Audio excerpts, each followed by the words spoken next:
Bonsoir et bienvenue à notre programme de réflexion et débat autour de la problématique liée à la spiritualité africaine.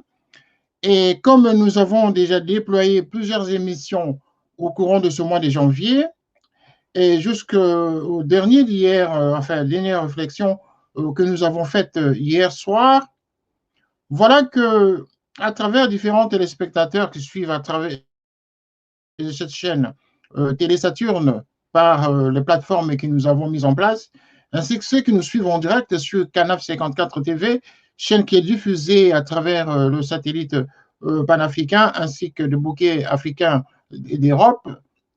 Nous avons le plaisir justement de recueillir plusieurs appels, de recueillir plusieurs en tout cas intervenants qui nous appellent à travers le monde pour réagir aux différentes émissions. Notre plaisir est justement ce de communiquer, notre plaisir de partager avec vous des thématiques, des sujets pour lesquels vous posez des questions, des sujets pour lesquels nous posons tous des questions justement sans réponse. Et lorsque nous venons à l'antenne, c'est pour partager ce genre de sujets, de sorte que chacun, là où il est à travers le monde, réagisse pour partager nos différentes expériences.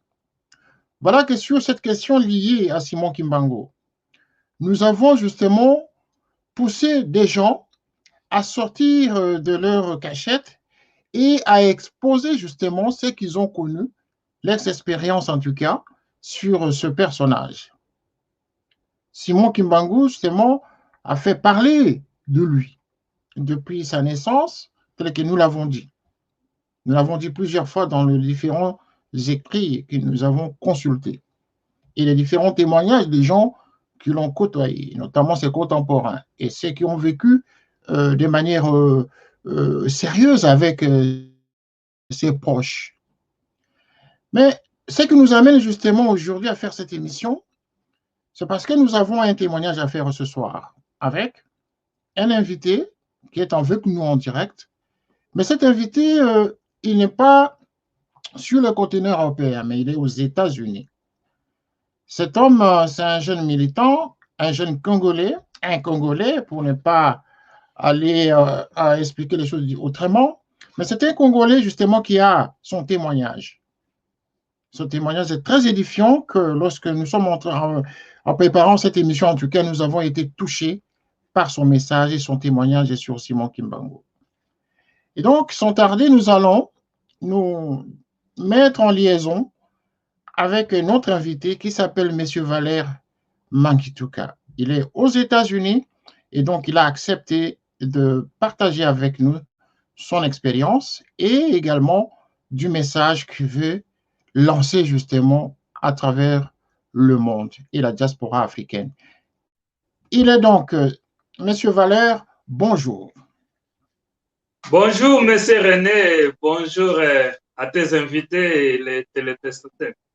Voilà, Monsieur Mangituka, tel que j'ai planté le décor, je ne sais pas si la présentation que j'ai faite sur vous est correcte, auquel cas nous pouvons continuer l'émission. Et sinon, s'il y a des choses à ajouter, en tout cas, c'est à vous la primeur de compléter ce qui aurait été une omission de ma part par rapport à votre présentation. Merci. À vous autres.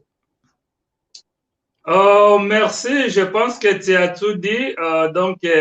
Mon nom, c'est Valère Mangituka. Bon, le nom est long, puisqu'il y a aussi des postes noms comme on fait au Congo.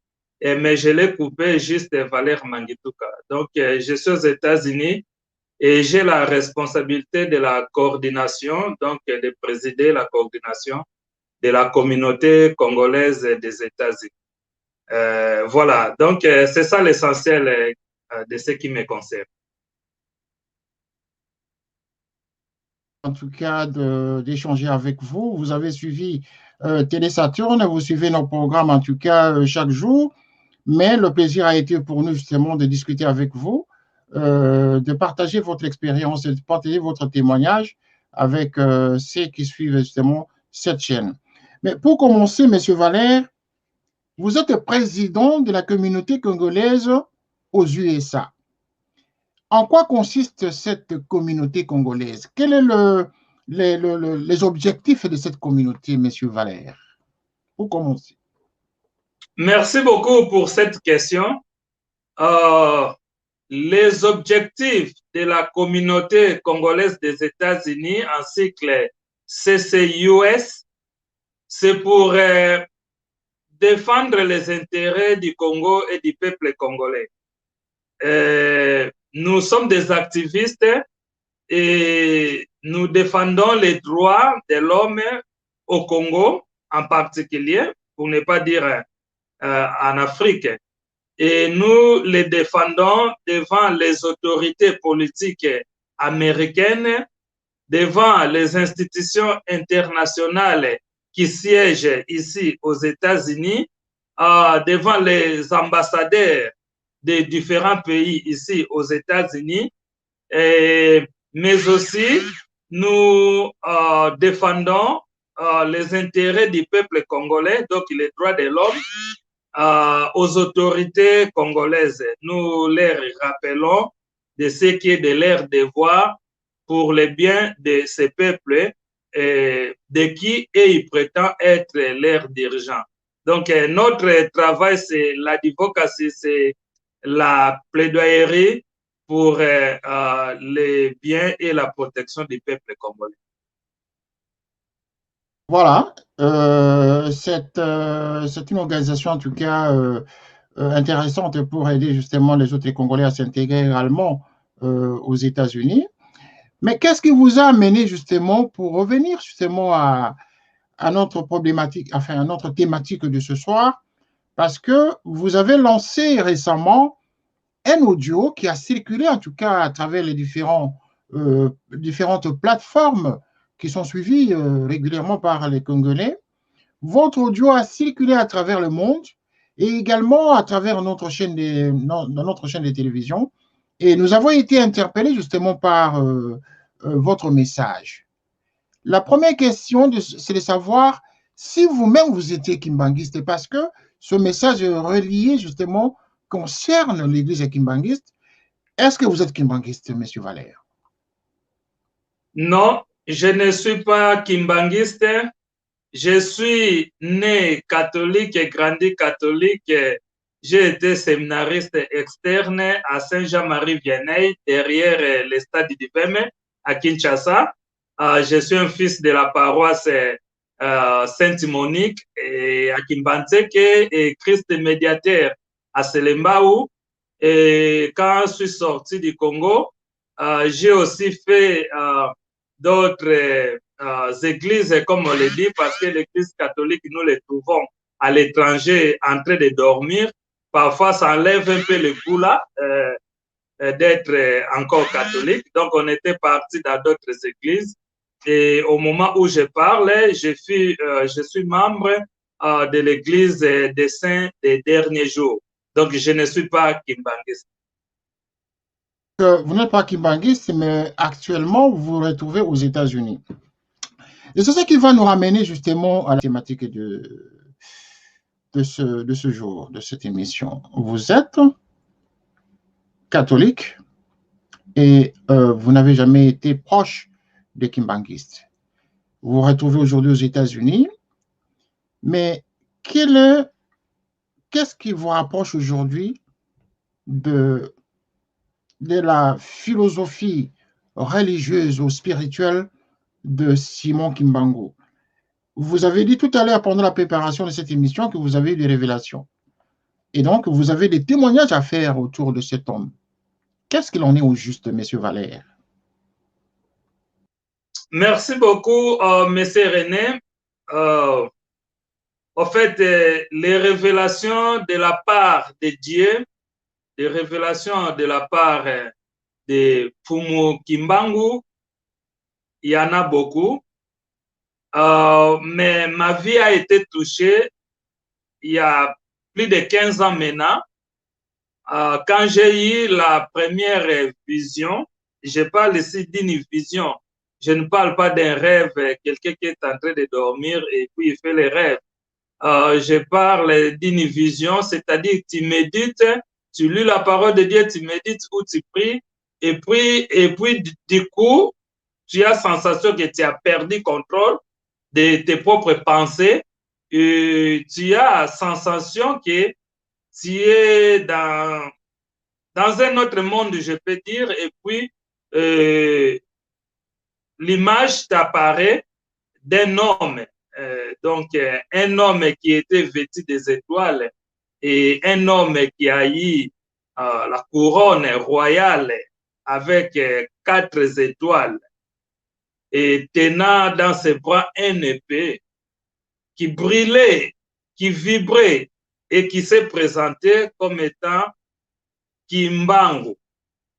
Alors, je me suis rappelé, je suis congolais, on a entendu parler de Kimbangu.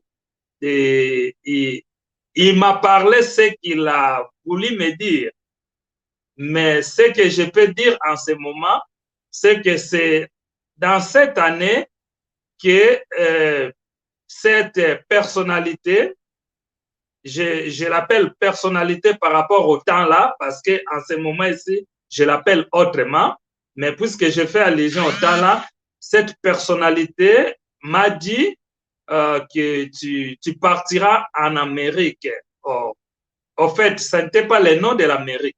Tu partiras dans un pays qui est puissant, développé, où un homme noir va s'élever pour diriger.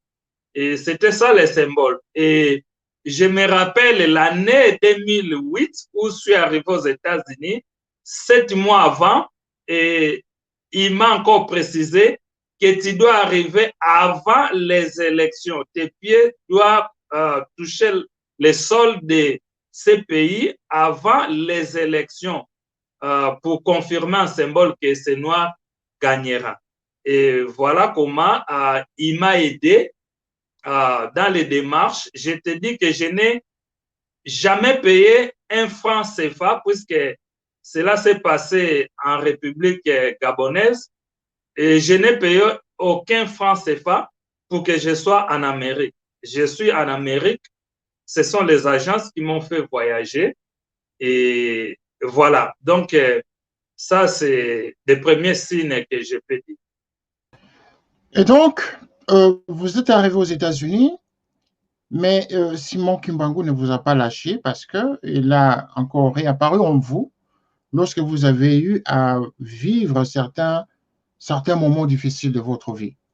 Est-ce que vous pouvez nous en dire un peu plus là-dessus pour l'intérêt de ceux qui suivent cette émission? Oui, que Fumu Kimbangu m'aide à partager ce que je n'ai jamais partagé avec les gens, surtout dans les médias. Il y a eu beaucoup de choses qui est arrivé dans ma vie en Amérique, mais une des grandes, inoubliables, ce que nous appelons le temps s'arrête. Je l'ai vu quand le temps s'est arrêté dans ma vie. C'était quand ma femme était morte. Donc, c'était en décembre 2016.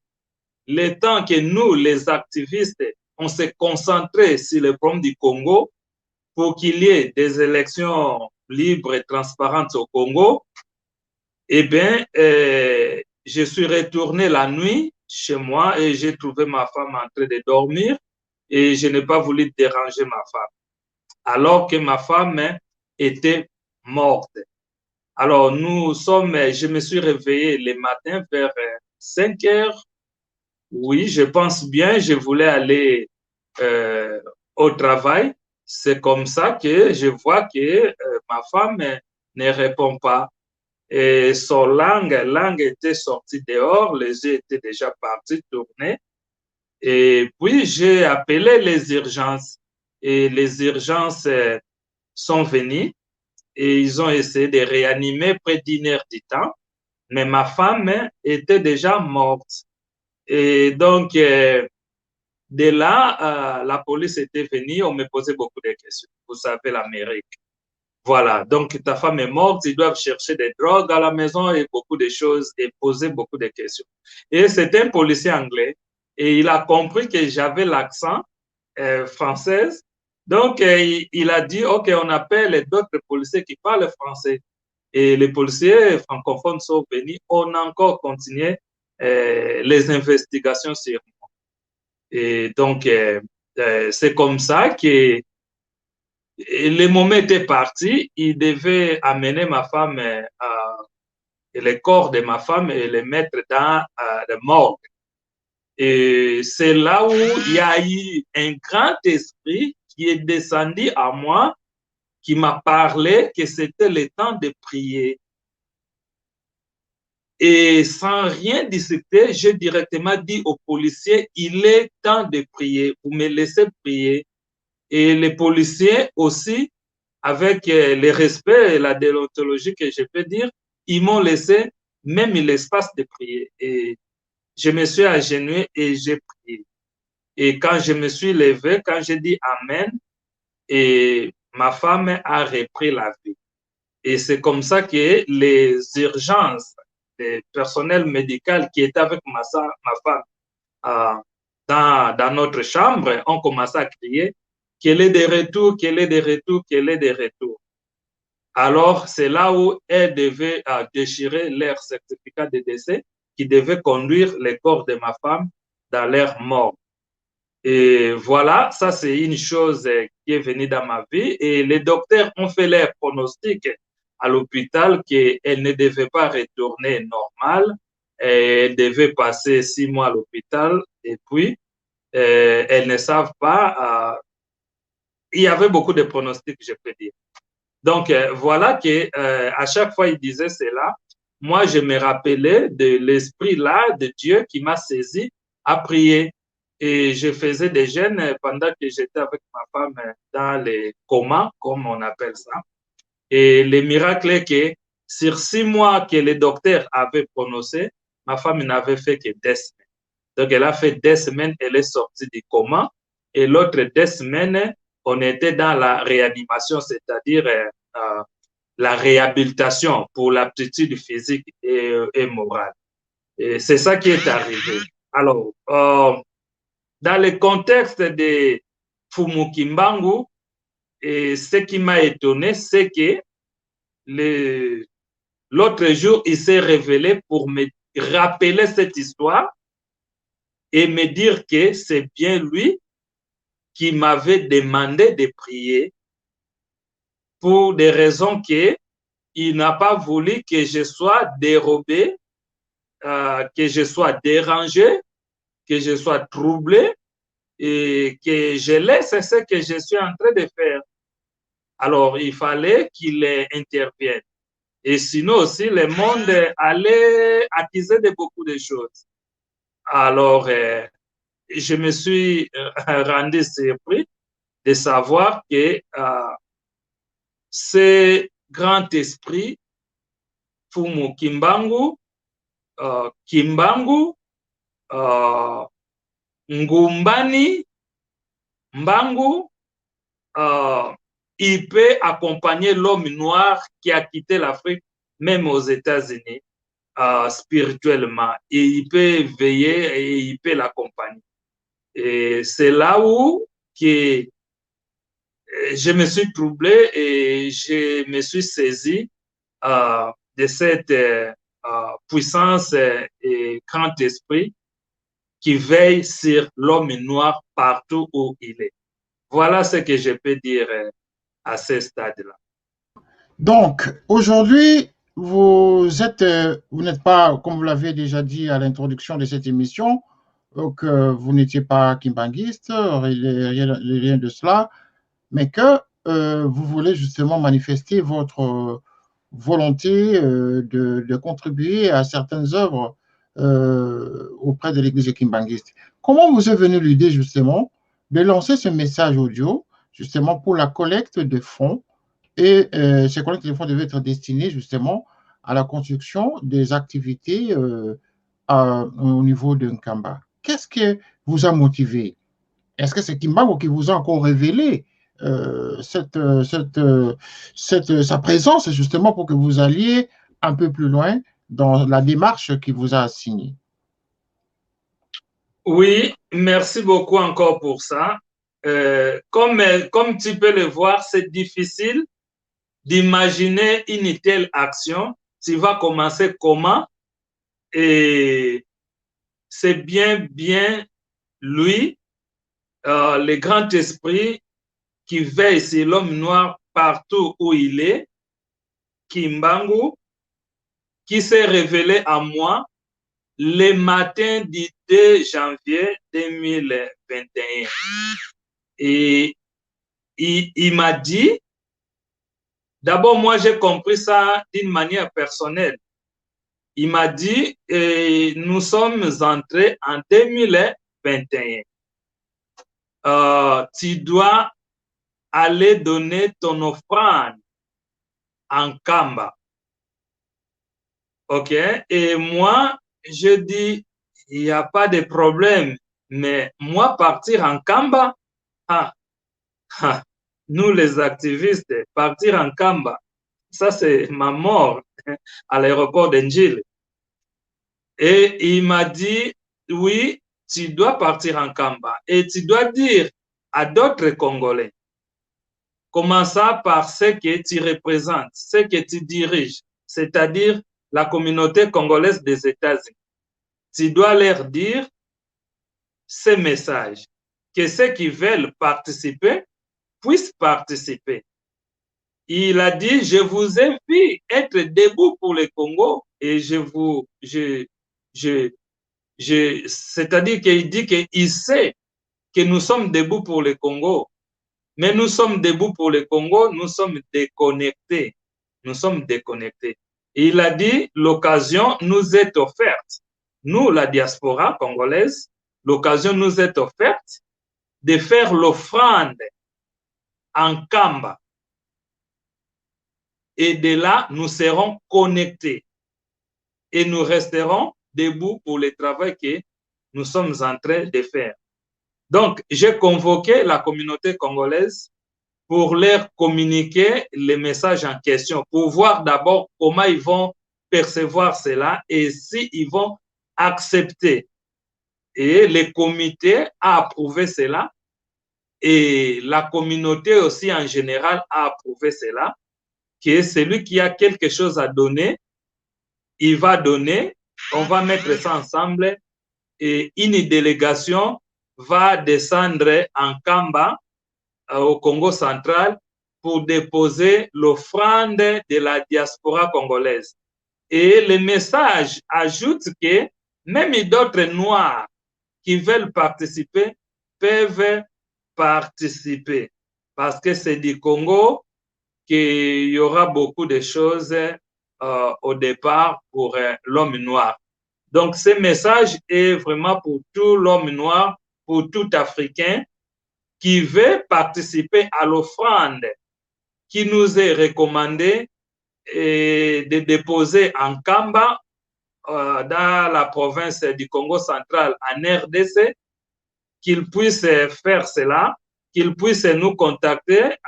Ils peuvent vous appeler et nous pouvons entrer en contact avec eux pour prendre ce qu'ils ont, mettre tous ensemble et déposer au Congo, en Afrique. C'est juste le symbole pour bénir, peut-être pour bénir la terre de nos ancêtres. Et cette terre bénira aussi sa diaspora qui vit à l'extérieur. Voilà ce que je peux expliquer. Oui, revenons quand même à la spiritualité, parce que tout à l'heure, vous avez dit que lors des apparitions de Simon Kimbangu dans votre vie, j'aimerais avoir c'est une question de précision quand même. Lorsque ces apparitions se manifestent à vous, est-ce que vous le voyez physiquement ou alors vous entendez sa voix qui vous parle ou juste vous sentez que à vos côtés, il y a une présence physique d'une force ou d'une personne, mais que vous ne savez pas voir. Est-ce que vous le voyez physiquement pour savoir que c'est lui qui vous parlait? Merci beaucoup. Cette question est très importante. Souvent, ça commence par la voix, tu écoutes, et puis ça s'ouvre la vision. Donc, c'est comme si tu étais en train de suivre la radio et puis tu tournes les yeux, il y a maintenant la télévision qui donne la même information que tu étais en train de suivre à travers la radio. Donc, c'est vraiment par des visions, c'est pour cela que je peux même décrire. Quand je dis que pour la première fois, il était brillant des étoiles et il avait une couronne de 4 étoiles et il m'expliquait que ces 4 étoiles sur sa tête symbolisaient les 4 coins du monde où sont les Noirs. Donc les Noirs sont dans les 4 coins du monde. C'est parce que j'ai vu. Et je l'ai vu avec l'épée parce que j'ai vu. Il y a eu beaucoup que j'ai vu. On n'aura pas le temps de dire ici. Et donc, ça vient, ça commence la voix et ça passe en vidéo, en vision. C'est ça. Donc, vous l'avez vu physiquement quand même? Oui, tu disais? Vous l'avez vu physiquement, le personnage de Simon Kimbangu. Vous l'avez vu vous apparaître physiquement? Oui, c'est ce que je dis. Je vois physiquement.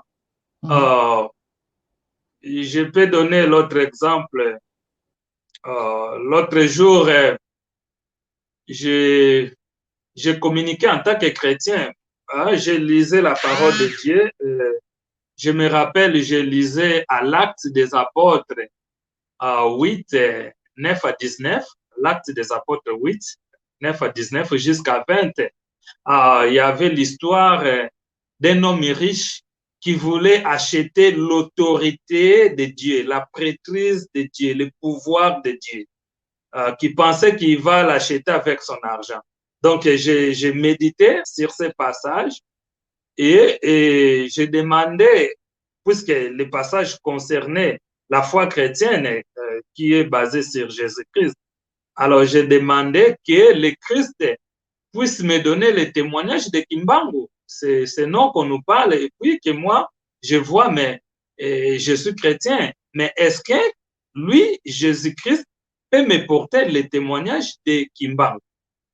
Donc, j'ai senti à ma côté, c'est comme s'il y avait une présence. Et je regarde, je vois, hein, tu vois, c'est comme dans le mur, mais ça paraît l'image d'une créature qui brille, hein, la lumière jaillisse. Et il a porté témoignage et il a montré de ses mains, regardez là-bas, et j'ai regardé et j'ai vu ce que j'ai vu et il m'a expliqué. Donc, si je n'avais pas vu, je ne peux pas détailler. Je pense que je peux détailler beaucoup de choses de la manière où j'ai vu ça. Et parfois, je rentre aussi dans les émissions et j'entends aussi ce que les gens parlent. Et il m'arrive des fois de dire oui, ce que cet homme dit est vrai, c'est ce que j'avais vu. Donc, c'est ça. Si je n'avais pas vu, je ne peux pas décrire. C'est ça, en fait. Merci.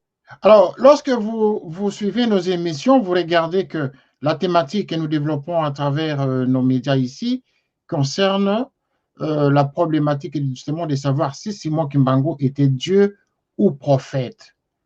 Auquel cas, s'il était prophète, alors c'est le prophète africain ou Dieu africain. D'après vous, vous qui avez vécu, qui vivez justement cette situation au quotidien, vous n'êtes pas kimbanguiste, j'insiste là-dessus, mais vous vivez ce témoignage, vous vivez sa présence dans votre vie. D'après vous, est-ce que Kimbangu, Simon Kimbangu dont on parle, est-ce que c'est lui Dieu? Qu'est-ce qu'il vous a dit au juste? Et puis, qu'est-ce que vous en pensez en tant qu'intellectuel? Est-ce que le Simon Kimbangu dont on parle, c'est lui le Dieu Tout-Puissant, le Dieu créateur, ou autre chose? Merci beaucoup. Je bénis d'abord Dieu Tout-Puissant, puisqu'il m'a donné cette permission. Je ne m'attendais pas à avoir cette permission pour répondre à cette question. Il m'a dit de vous dire et de témoigner. Kimbangu c'est un code dédié pour l'homme noir. Du fait d'appeler Kimbangu, tu appelles Dieu le Créateur. Alors, pour toi, l'homme noir,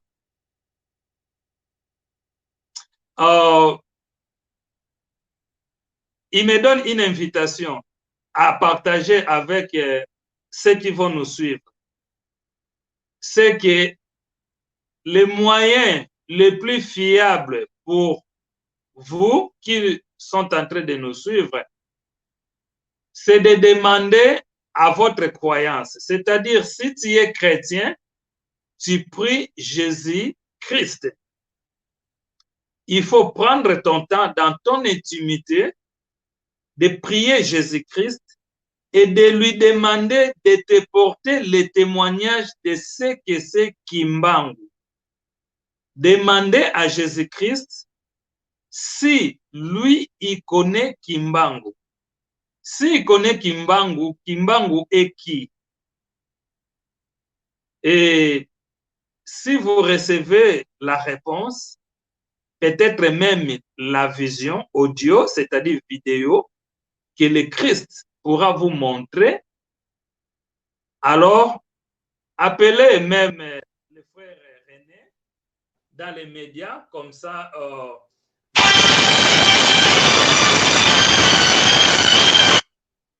un peu ce que je peux dire.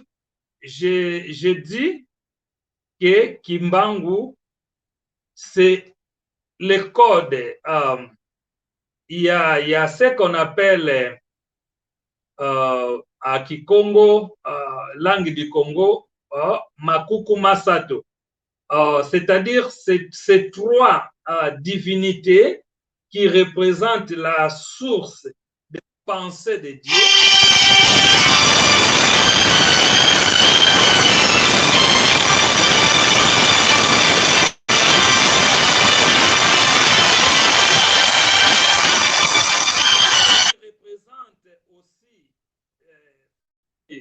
Venant visiter les hommes, c'est au centre de ces trois divinités de Dieu que siègent les rayons là, les croisements là, le centre de gravité là, que siège alors la divinité Kimbangu. Donc, quand les gens l'appellent, ils appellent au code de Dieu. Et ce code est réservé pour l'homme noir. C'est réservé pour l'homme noir. Le code de Dieu pour l'homme noir. Et il m'a été aussi enseigné que quand nous appelons Christ, Jésus-Christ, pour la foi chrétienne, c'est que nous appelons à Jésus d'intervenir. Mais quand nous appelons Kimbangu, c'est-à-dire que nous appelons la coalition de ces trois divinités qui Dieu avait.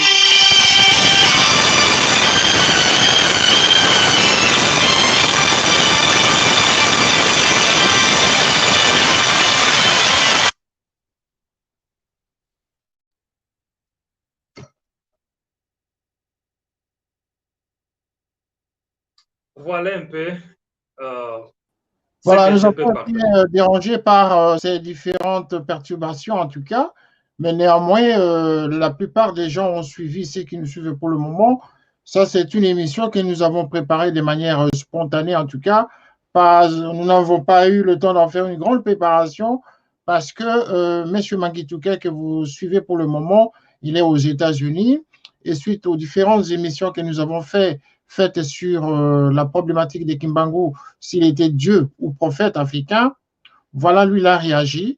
Mais je précise que M. Mangituka, que vous suivez, il est président de la communauté congolaise aux États-Unis, il est intellectuel, il n'est pas kimbanguiste. C'est surtout ce point qui m'attire le plus parce qu'il n'est pas kimbanguiste, il n'est pas proche des kimbanguistes, il est même mormon. Il est dans l'église mormon. Mais c'est là la mission, justement, qu'il a reçue de la part de Simon Kimbangu, qu'il a envoyé dans cette communauté des Mormons. Messieurs, pouvez-vous préciser comment Kimbangu peut-il vous envoyer dans une autre obédience de croyance que de rester dans son obédience des kimbanguistes? Est-ce qu'il y a eu un message à ce sujet? Pourquoi vous vous retrouvez chez les Mormons que de le suivre lui avec ses fidèles?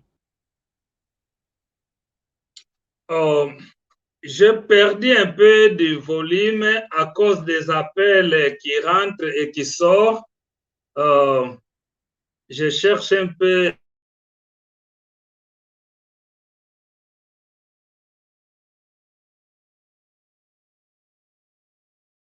Voilà, pendant que M. Valère est en train de chercher comment recadrer les sons, je vais reposer la question. Je pense qu'il est revenu à l'antenne, donc nous allons lui redonner la parole. Je pense que vous avez suivi la question de la fois. Vous qui êtes mormon, vous qui n'êtes pas kimbanguiste, mais Kimbangu s'est révélé en vous recommandant d'aller chez les mormons.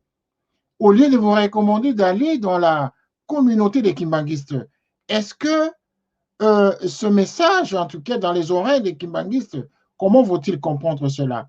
Lui qui est l'entité spirituelle de toute la communauté, mais qui vous recommande d'aller chez les Mormons au lieu de vous recommander d'aller dans l'église kimbanguiste.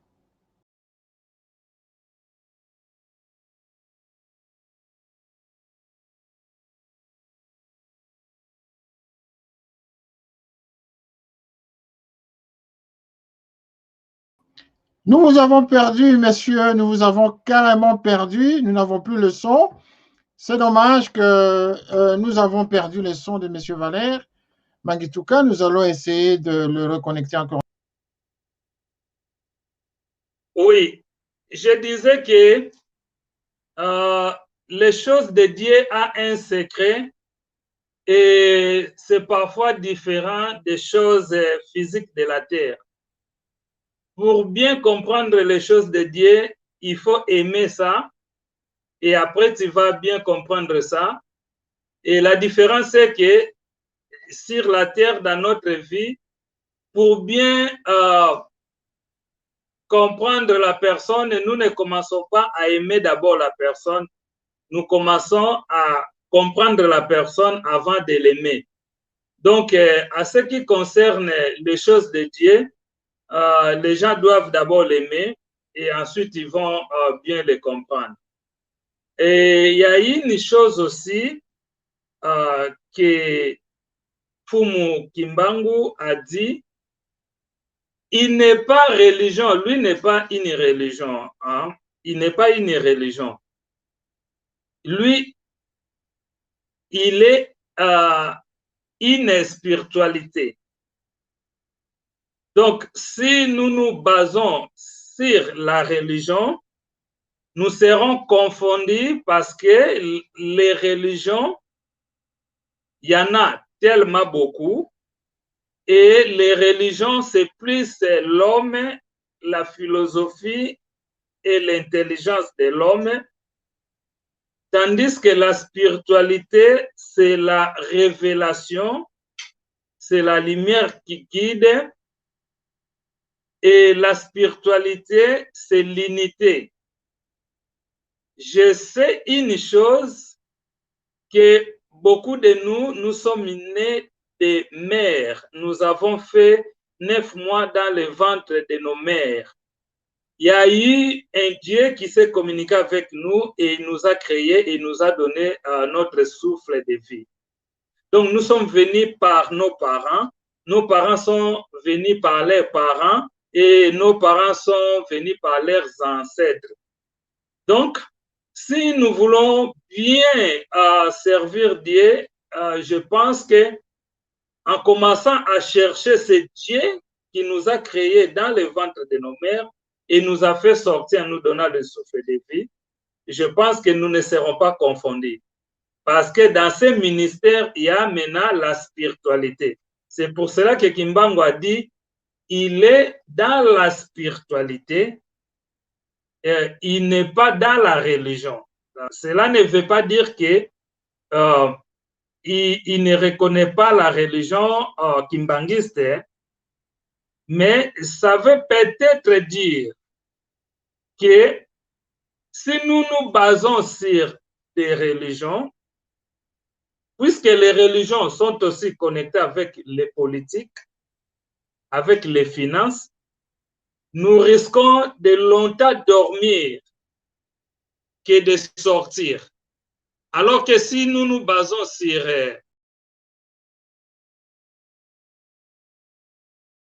Voilà, nous sommes interrompus, nous avons perdu M. Mangituka, mais néanmoins, vous avez compris l'essentiel donc de son message, l'essentiel de son témoignage. Vous voyez, c'est un Congolais qui a réagi suite aux différentes émissions que nous faisons ici sur Canal 54 TV, ainsi que sur la plateforme des télé Saturne, justement dans nos différents médias ici dans notre espace, donc planète et Saturne. Voilà, c'est une émission justement qui suscite beaucoup d'attention, beaucoup de réactions. Nous avons beaucoup de gens qui nous écrivent là, mais bon, comme nous sommes déjà arrivés à la fin de l'émission, je ne saurais pas lire maintenant parce que nous sommes en train de nous lutter pour retrouver M. Magituka qui est revenu à l'antenne.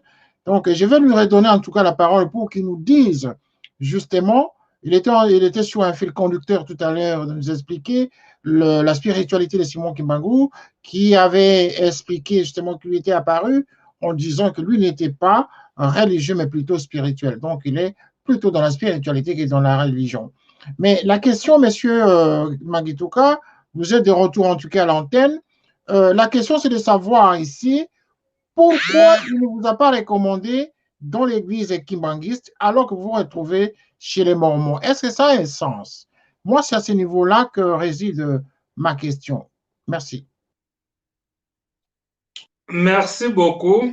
Je pense que dans mon environnement, quand il m'a fait rentrer dans les Mormons, il n'y avait pas l'église kimbanguiste. Parce que l'État où moi je vis, ce sont des États qu'on appelle les États réservés. Il y a plus de Blancs, il n'y a pas vraiment de Noirs. D'ailleurs, les Noirs américains n'aiment pas vivre ici. Et nous, on était ceux-là des premières promotions des Quinois qui sont venus dans cet État des États-Unis, là où je vis.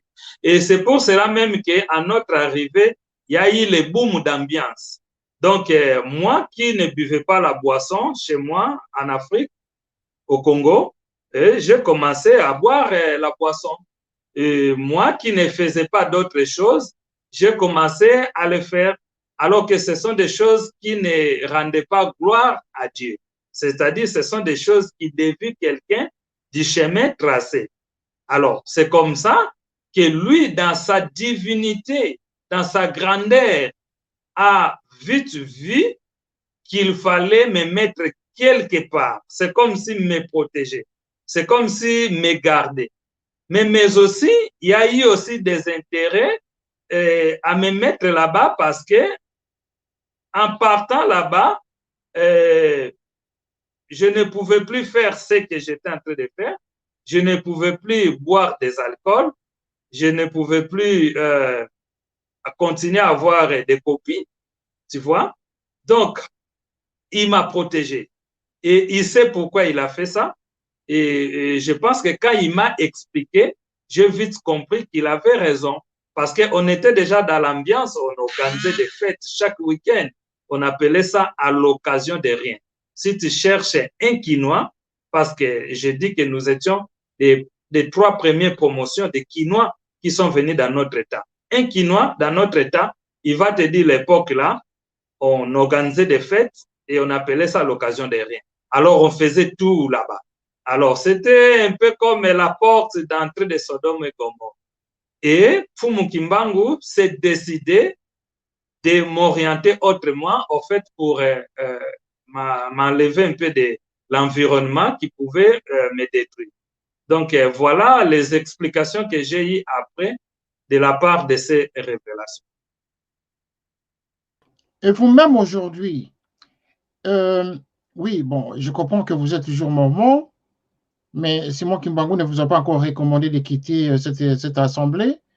Et comment vous vivez cette vie de Simon Kimbangu qui apparaît en vous, qui vous recommande des choses, mais que vous êtes dans une congrégation qui ne répond pas à la vision que les disciples ont établie au nom de Simon Kimbangu.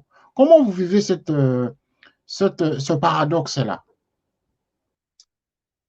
Je comprends ça très bien parce que je n'ai pas connu Simon Kimbangu d'un seul coup. Ce n'est pas une seule nuit. Il est à Paris où il m'a dit des choses que je suis en train de partager. Non, ça a pris un temps, plus de 15 ans. Quand il m'a parlé pour la première fois, il m'a expliqué beaucoup de choses. Et il m'a promis qu'il va encore revenir. Et il m'a promis que je le verrai encore devant, autrement. Donc, je le vis encore autrement. Hein, je le vis encore dans le siège du Saint-Esprit de Dieu. Donc, je le vis dans les différentes façons et dans plusieurs dimensions. Donc, je comprends les choses autrement. Au fait, les choses de Dieu, c'est comme l'homme. Nous sommes hommes humains, tels que tu es là, mon frère, parce que tu as un corps qui marche, la bouche qui parle. On t'appelle homme. Mais ce n'est pas seulement ton corps qui fait de toi un homme. Il y a aussi l'esprit qui est en toi, l'intelligence qui fait de toi un homme. Il y a aussi l'âme, l'esprit de Dieu, l'ambassadeur de Dieu en toi, qui fait en toi un homme. C'est tous les trois là, les Makuku Masatu. C'est tous les trois là qui fait de toi un homme. Si un d'éléments se déconnecte à l'autre, alors la personne deviendra mort, comme ma femme était devenue mort. Son corps était là sur le lit, mais son âme était partie. On devait l'enterrer. Au moment où nous parlons, elle devait faire 4 ans ou 5 ans sous la terre. Il fallait prier pour que cette âme qui était partie puisse revenir, qu'elle soit encore homme. Ce sont ces trois éléments qui font de nous hommes. Et Dieu là a dit, créons l'homme à notre image. Cela veut dire qu'en Dieu, il y a ces trois éléments. C'est pour cela que nous sommes créés à son image. S'il n'avait pas ces trois éléments, comment il allait nous créer à son image en nous donnant ces trois éléments? Il en a ces trois. Donc, à partir de ce moment-là, que vient l'unité de Dieu. L'unité dans la diversité des choses. Et c'est pour cela que quand il choisit les gens, il leur donne les missions qui sont différentes de l'un à l'autre. Parce qu'il est Dieu. Je comprends aussi les ministères qu'il peut donner aux gens. Et il y a aussi une chose qu'il faut savoir. Nous, chrétiens, nous lisons la Bible.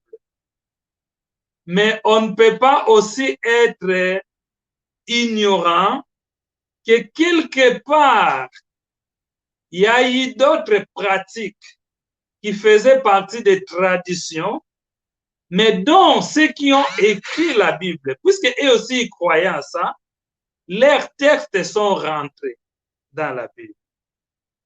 Alors, Dieu est Dieu, nous ne connaissons pas ce qu'il pense.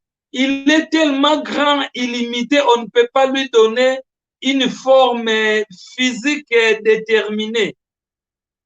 Il connaît tellement beaucoup que nous ne connaissons rien. C'est ça qui peut faire qu'il y ait encore ces ministères, différents ministères des églises et des religions. Mais si nous saisissons l'essentiel, c'est de faire du bien, d'avoir l'amour du prochain, je pense que nous allons nous approcher de lui. Et quand nous allons nous approcher de lui, c'est à ce moment-là qu'il va nous révéler des choses cachées. Et il ne révèle pas tout à tout le monde.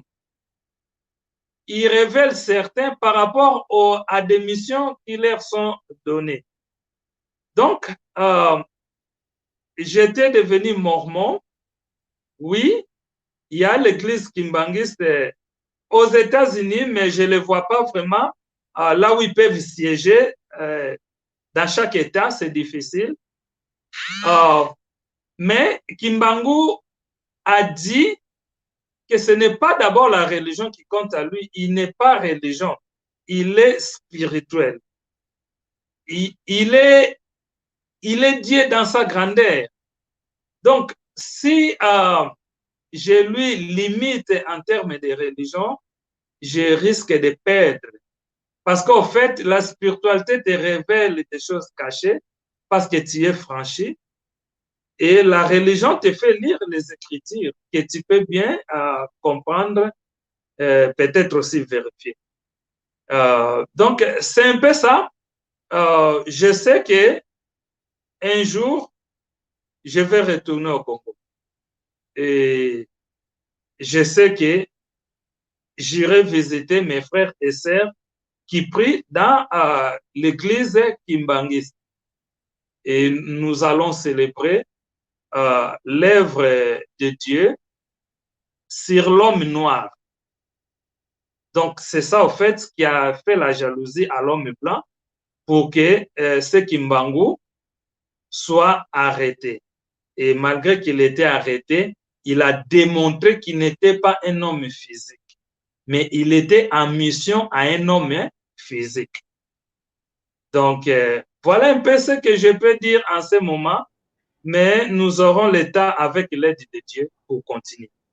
En tout cas, M. Valère Mangituka, vous m'avez vraiment, je vais dire, pas séduit ni épaté, mais vous m'avez accroché dans l'idée que nous faisions en tout cas sur la thématique que nous avons lancée justement pour comprendre qui était Simon Kimbangu.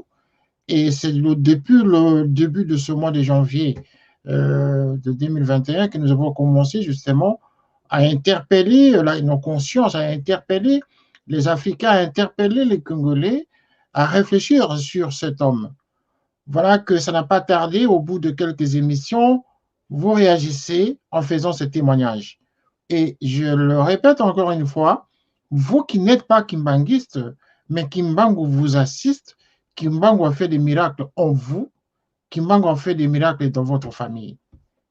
Et à plus forte raison, avoir en quelque sorte, je ne sais pas si le terme qu'on va utiliser consiste de miracles, des résurrections, parce que votre épouse était déjà décédée en fait. Et lorsque vous tournez, vous tournez les yeux vers lui, et votre femme se réveille, alors que les braquards sont là, non mais attendez, je ne sais pas si je suis en train de comprendre ce que vous voulez dire, mais oui, je comprends ce que vous voulez dire. En tout cas, c'est très fort votre témoignage ce soir. Alors, avant de terminer notre émission, parce que nous sommes à la fin, M. Mangituka, revenons à la question de votre audio sur la collecte des fonds et nous allons terminer donc cette émission. Merci. Merci beaucoup. Il nous a été révélé et recommandé de dire à la diaspora en général noire, à la diaspora en particulier congolaise, de faire l'offrande en Kamba. Kamba, c'est le siège où nous pouvons dire de l'église kimbangiste. L'église qui est le symbole de la mission de Fumu Kimbangu en nommé Simon Kimbangu. La divinité, la grandeur de Dieu en homme pour faire l'action physique. Alors, si nous faisons cette annonce, c'est parce que cela nous a été recommandé de le dire à toute la diaspora noire. Et nous allons le dire même aux Noirs américains, nous allons le dire même à Obama. Si réellement il est encore noir, il peut aussi donner son offrande. Nous allons récolter cet argent et nous allons faire une délégation qui va aller déposer cet argent en Kamba, selon ce qui nous a été recommandé. Et après cela, nous allons voir qu'est-ce qui nous sera encore recommandé, qu'est-ce qui nous sera encore révélé, ou bien quels sont les impacts des bénéfices que la diaspora noire peut commencer à avoir en cette année 2001 à cause de l'obéissance spirituelle que nous allons faire à déposer l'offrande collectée en diaspora noire partout dans le monde pour aller déposer ça au Congo, dans la province de Bas-Congo, dans le village de Kamba.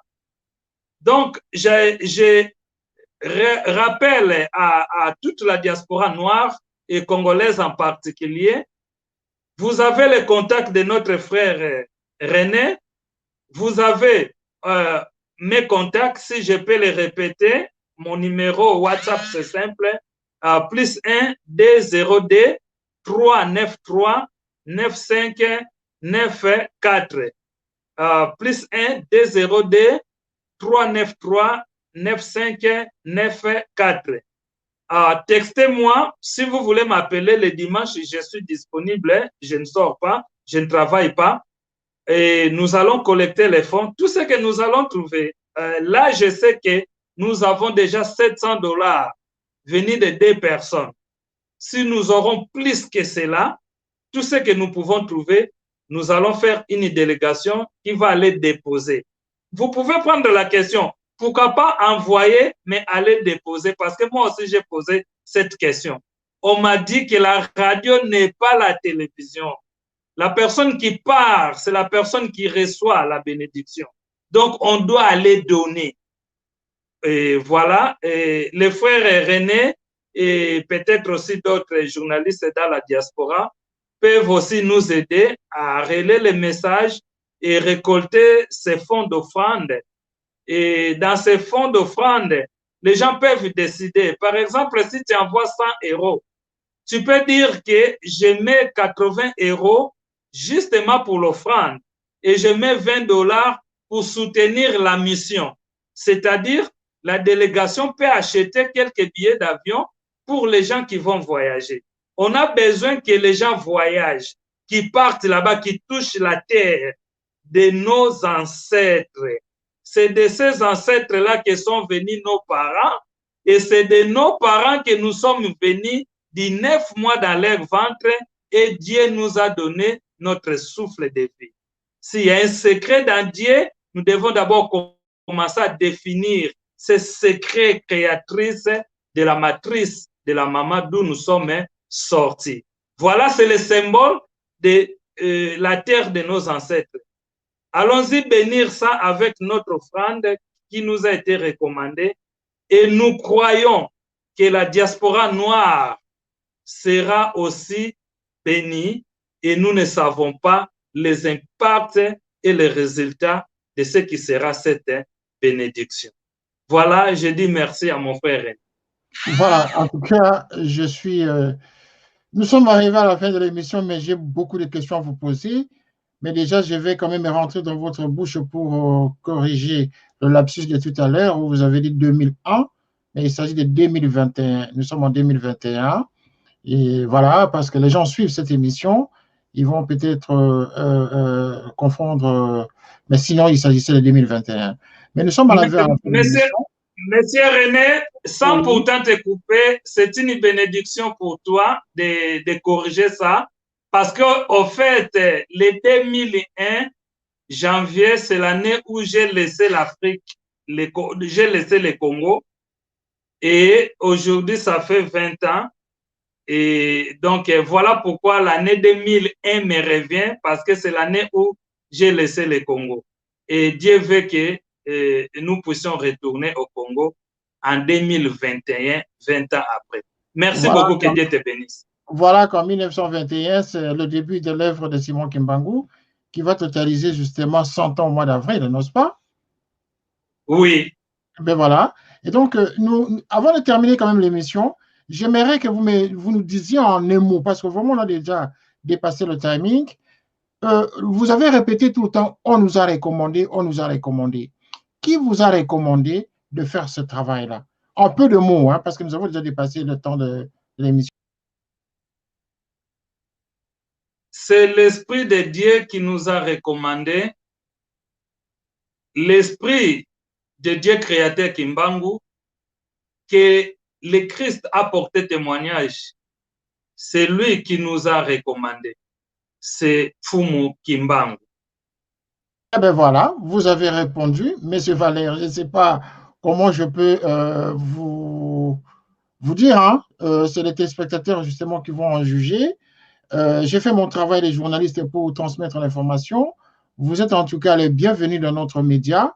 À tout moment, nous pouvons recevoir votre coup de fil. Si vous avez d'autres messages à faire passer, en tout cas, vous êtes les bienvenus, que ce soit sur Télé Saturne Canal 54 ou dans notre maison d'édition où nous éditons des ouvrages. Si vous avez des ouvrages à publier à cette fin, nous sommes en tout cas disposés justement à accompagner les différents témoignages que vous vivez, que vous avez vécu avec cette spiritualité de Simon Kimbangu. Le plaisir était pour nous en tout cas de vous faire intervenir dans ce média. Merci en tout cas et que l'esprit de Simon Kimbangu vous accompagne et que le Dieu Tout-Puissant qui vous a sauvé, qui vous a fait ce miracle de faire revenir votre épouse à la vie, en tout cas, vous accompagne. Et ce témoignage, il est très fort et ça fait vraiment beaucoup de sensations, beaucoup d'émotions lorsque vous le dites aussi simplement avec beaucoup d'humilité. Et j'espère que ceux qui nous ont suivis avaient eu la même émotion. Et je pense qu'à partir de ces moments-là, nous commençons à comprendre, en tout cas, même pour le plus grand dubitatif, nous commençons à comprendre que Simon Kimbangu n'était pas venu pour rien. Parce que je le répète, vous n'êtes pas kimbanguiste, vous n'avez jamais été dans l'environnement des kimbanguistes, mais voilà, vous êtes très loin aux États-Unis, mais Kimbangu fait des miracles dans votre vie. Merci, M. Valère, d'avoir été avec nous ce soir. Et à tout moment, vous êtes le nôtre. Merci d'être vraiment... je ne sais pas comment je peux vous remercier tout le temps, mais en tout cas, que Dieu vous garde là où vous êtes. Merci beaucoup. Au revoir et à très bientôt. Merci beaucoup. C'est moi qui te remercie. Au revoir. Canal 54 TV, la première chaîne généraliste culturelle et d'information de l'Afrique vers le monde. Canal 54, Canal 54, Canal 54, Canal TV. Africa 54 est la première chaîne de télévision panafricaine, généraliste et d'information de l'Afrique vers le monde. Chaque pays africain devrait avoir un représentant œuvrant en son sein afin de permettre l'éclosion des talents, pouvant également jouer de pont avec nos pays respectifs. Bref, nous sommes panafricanistes au sens absolu du terme. Canal Africa 54, dans sa devise, la première chaîne généraliste culturelle et d'information de l'Afrique vers le monde.